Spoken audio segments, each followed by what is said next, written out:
I'm Pat Cohn in the Savage Kitchen today with Executive Chef Scott Savage and Adam Atchison fan, Tammy York.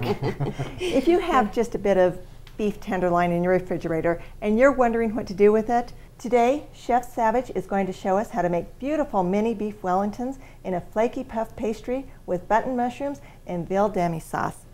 Let's get started.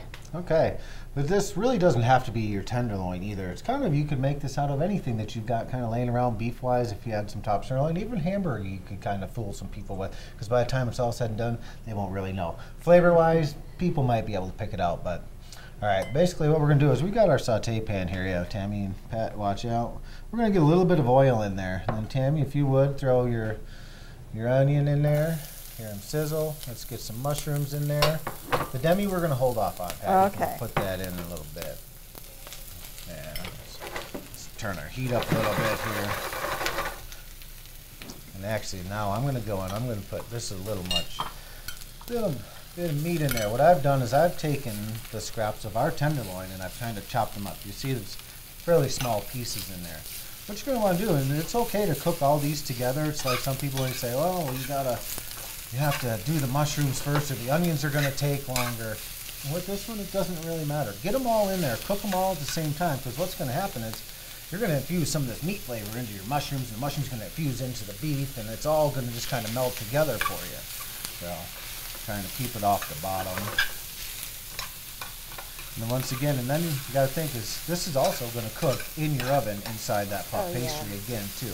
You want to cook. You want to cook it down. You want to cook all that meat, and the mushrooms will start to release some of their moisture. The onions will just start to caramelize a little bit. Getting scared, Tammy? Yeah, a little bit. I won't get you, don't worry.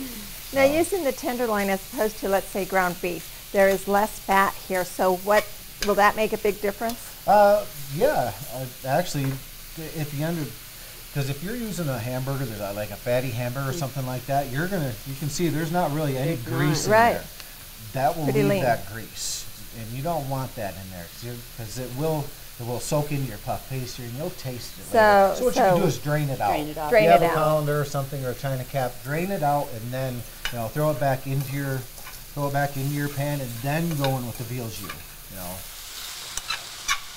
I have always cooked mine separate, so this would be helpful. You can see all the mushrooms are starting to cook down. Your onions are starting to turn a little translucent, and your beef's cooking. Looks pretty good, actually. Yeah, if you would, let's throw a little pinch of that salt and pepper mix I got there. Sure. Season a little more seasoning to it. Ah, give it some. Okay. When you say a little, I mean literally. There you go. That's better. Good? Yeah, that should have.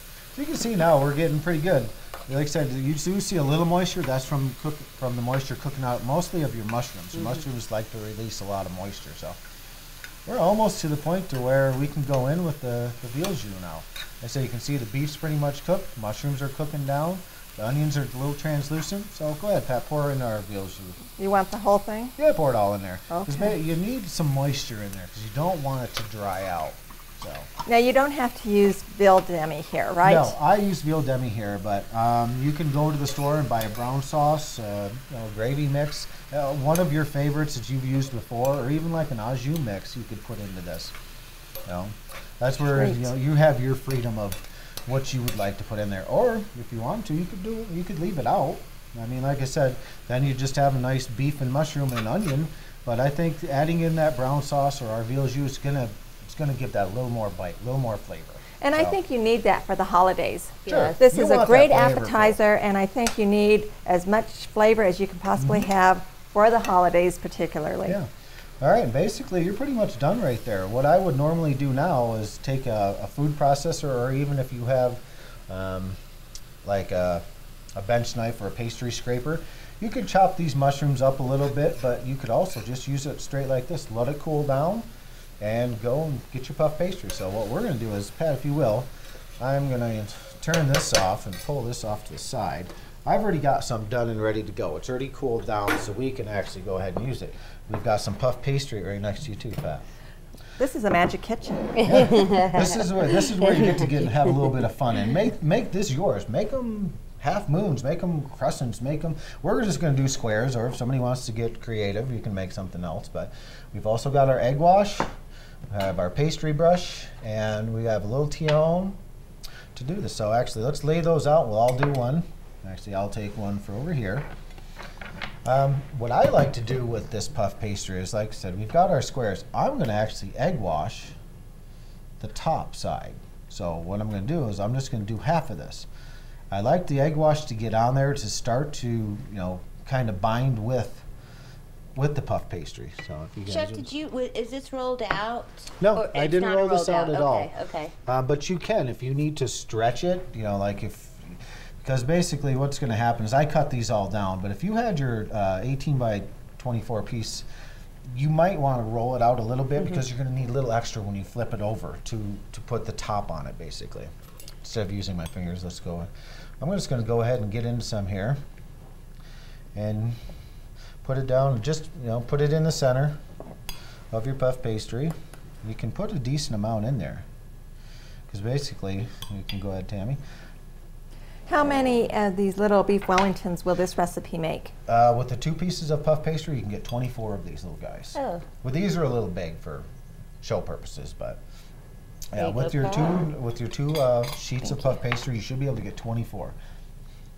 So then basically all I'm going to do, Pat should catch up with us, just right flip it ahead. over. And like at this point, you want to try to get as much air out. It's like making a ravioli. You don't want the air in there. So what I'm going to do is I'll start like at this back end and kind of work my way around it, pushing the air to a side. And now I'm going to come in with both fingers. Now if you look, it's just the meat. So it's nice and cool.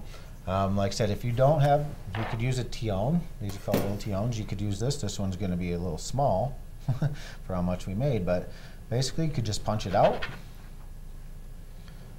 There you have it. And for the holidays, you could use any shape. Sure, you could use a scalloped one, or like if you wanted to, you could curve, you could cut it, you could make circles with, you could make them any size. You can make a triangle out of it.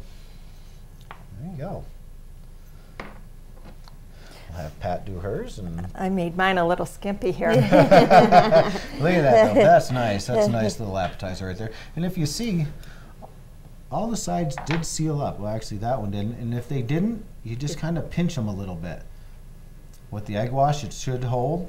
And what you're going to do is you can take a pan spray or an egg wash if you have more of your egg wash to give that nice golden brown on the top. Egg wash the top. And actually, the best part about this is you could make these a day ahead of time, or if you have time the day of your party or whenever you're serving these. But to get them done a day ahead of time, maybe put a little bit of flour on the bottom of a piece of wax paper or parchment paper just so they won't stick, because the moisture will start to seep through. That little bit of flour will help hold them off. Then you put them into a 375 degree oven or a 400 degree oven for about 10-12 minutes. And they come out magically From our magic kitchen. Yes, like that. Very nice. Nice and Beautiful. golden brown. Yes. You can see that there's nice golden brown on them. The puff pastry puffs a little bit, so they actually, like I said, these are a little big purpose-wise, but this is our final product. This is what you're going to look for. So actually, if we could maybe move the meat out of the way. I'm just going to set this here. Then you can just take them. Like if you're doing a simple appetizer for a small party, set them on. Nice little.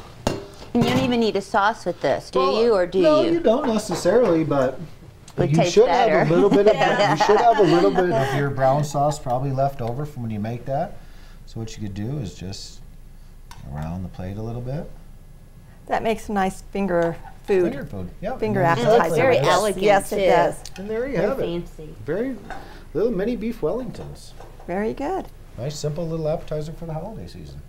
Well, let's taste how well we did. Looks Dig really right in. good. It is finger food, so we're going to dig right in. The taste is amazing. I wish you could smell the aroma in the kitchen right now. And I'm choking. This is It's really so good. good. She can't It's so speak. flaky. It's so flaky that it got caught in my throat. It is really good though. Okay. Have fun with this one. I wish you could smell the aroma in the kitchen right now. It is intoxicating. This dish is a beautiful presentation. Chef has shown how easy it is to prepare, and the taste is amazing. Log on to KOAA.com, click on the Savage Kitchen, and get ready to impress your friends. We'll see you next week.